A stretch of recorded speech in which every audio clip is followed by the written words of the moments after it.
दोस्तों आज की तारीख पर आदिवासी समाज काफ़ी घबराया हुआ है और आज हम इस विषय पर ही हम आपके साथ चर्चा करने वाले हैं दोस्तों। क्योंकि पिछले कई दिनों से जब से झारखंड पर गठबंधन की जो सरकार बनी है, तब से आदिवासी समाज इसी भरोसा के साथ सरकार की तरफ से आस लगाई बैठी है कि हमारे लिए पेशा कानून लागू हो जाएगी, सरना धर्म कोड लागू हो जाएगी, धार्मिकता की पहचान मिलेगी। लेकिन आज वक्त बदल गई है, तस्वीर बदल गई है, हालात बदल गई है, राजनीति की भी तस्वीर बदल गई है। लेकिन आज की तारीख पर आदिवासी समुदाय को झारखंड पर गठबंधन की सरकार से ठगा हुआ महसूस कर रही है। ऐसा हम इसलिए कह रहे हैं क्योंकि हाल ही के दिनों में पेशा कानून 1996 एक्ट को धरातल पर लाने के लिए जिस तरीक़े से जो हाईकोर्ट के द्वारा ये कहा दिया गया था कि 2 महीने के भीतर पे आप लागू कर दीजिए। हालांकि आज की तारीख पर ये लागू ना होना अपने आप पर आदिवासी समाज ठगा हुआ महसूस कर रही है और दिन बर दिन नए नए तरीके से आंदोलन करने की, सरकार को दबाव डालने की प्रयास कर रहे हैं। और वही एक तरफ कुर्मी आदिवासी समुदाय आदिवासी बनने की नाटक तो पहले से कर रहे थे, लेकिन जयराम महतो को इस आंदोलन पर धकेलने की प्रयास कुर्मी समुदायों के द्वारा किया जा रहा है। हालांकि इस आंदोलन से कुर्मी समुदाय या फिर जयराम को मजबूर होना पड़ेगा और जयराम को इस आंदोलन से मजबूर होकर के आदिवासियों के खिलाफ भड़काने में यही कुर्मी टेका टोको आंदोलन ही साबित होगी। क्योंकि पिछले कई दिनों में जब जयराम महतो को इस कुर्मी आंदोलन पर जानबूझकर धकेलने की प्रयास करते हैं, क्योंकि कई सारे लोग इस बात पर मानते हैं कि कुर्मी समुदाय को आदिवासी में सूचीबद्ध ना करने की सबसे बड़ी जिम्मेवारी यही अर्जुन मुंडा है। और इसी अर्जुन मुंडा को अपने पत्नी धर्म पत्नी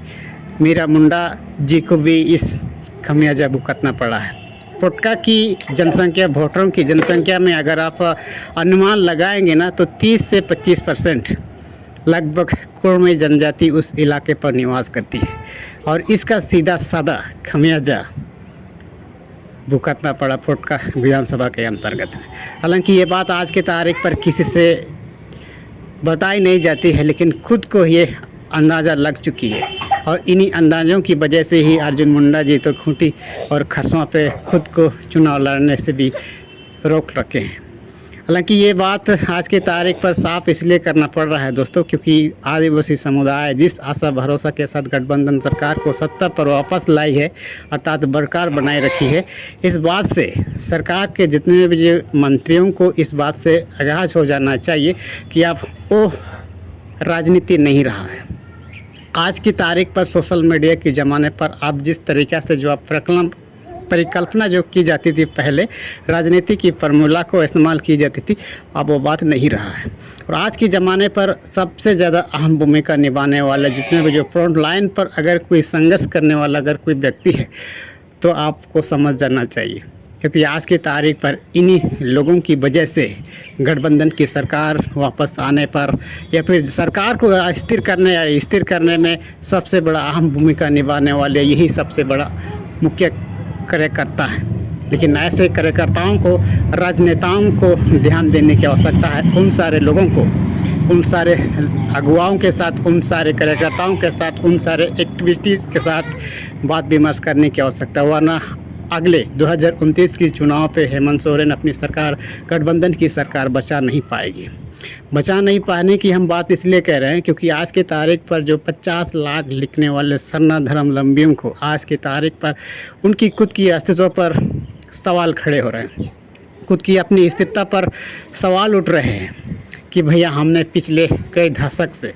खुद को सरना धर्मावलंबी कहलाए हैं, खुद को स्थापित किए हैं, लेकिन आखिर ये सब क्या हुआ। लेकिन आज की तारीख पर अपने अपने लोगों ने ही इस बात पर तर्क वितर्क करने लगे हुए हैं कि हम आदिवासी धर्म मांगें या फिर सरना धर्म मांगें। हालांकि इससे पूर्व में भी पार्टी पक्ष में रहते हुए भी कई आधिकारिक तौर पर,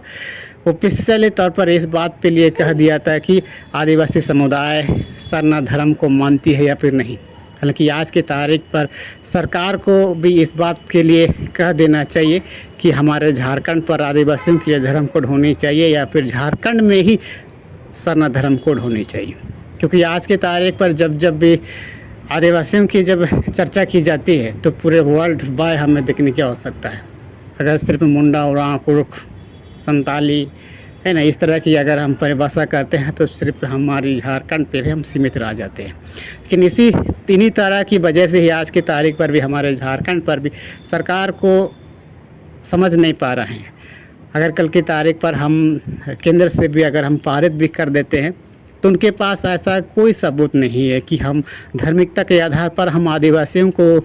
आवंटित करें या फिर उसकी सामाजिक विधि विधान जिसमें जो रूढ़ी परंपरा के आधार पर हम आदिवासियों से हम वर्गीकृत करें, संबोधित करें।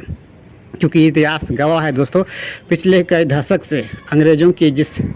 जनगणना के आधार पर, जिस लेखा जोखा के आधार पर जिस तरीक़ा से जो आदिवासियों को कैटेगराइज करते हुए चली आ रही है, इससे साफ होती है दोस्तों आदिवासी समुदाय पारंपरिक विधि विधान, उसकी रहने, कहने, पहने, ओढ़ने, ढंग, सिस्टम के आधार पर उन सबको आवंटित करते हुए आ रही थी। भारतीय जनता पार्टी के लोग तो कह चुके हैं कि हमने जनजातीय का दर्जा दे दिए। हालांकि इस जनजातीय की दर्जा से भी आदिवासी समुदाय खुद को वंचित होते हुए नज़र आ रहे हैं, अर्थात खुद को ये बचने की प्रयास करते हैं कि हम आदिवासी जनजाति नहीं है बल्कि हम आदिवासी हैं। यदि कल की तारीख पर भी यही भारतीय जनता पार्टी अगर जनजातियों के आधार पर हमारे भारतवर्ष पर अगर स्थापित करती है तो फिर आदिवासी समुदायों को जोड़ने पर कोई नहीं रोक सकती है। और यही जानकारी हम आप सबको लगातार हमारे उभरता झारखंड पर देते रहते हैं दोस्तों। हालांकि मैंने आज तक जब मैं बचपन से इस बात के लिए तर्क वितर्क करते हुए आ रहे थे, हमारी तो उम्र भी गुजर गई है, अब मैं बच्चा से अब जवान होने लगा हूँ। अब हमें यही एहसास होने लगती है कि जो आज से 5 साल के दरमियान में जो कुछ मैंने आपके सामने जो परिभाषित किया है, ये वास्तविकता में मैंने सही कहा है। जो कुछ मैंने उस वक्त पर जो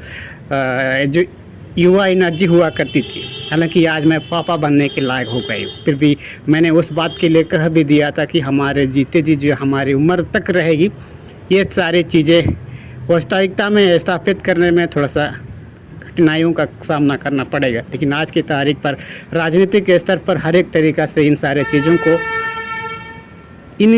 चीज़ों से जूझने पर मजबूर हो गई है। अगर ये जानकारी आपको अगर समझ में आ रही है तो किसी और को भी समझाइए, और अगर आपने इस चैनल को सब्सक्राइब नहीं किया है तो सब्सक्राइब कर लीजिए, क्योंकि हम इसी तरह से जुड़ी जानकारी आने वाले समय पर भी हम देते रहते हैं। धन्यवाद।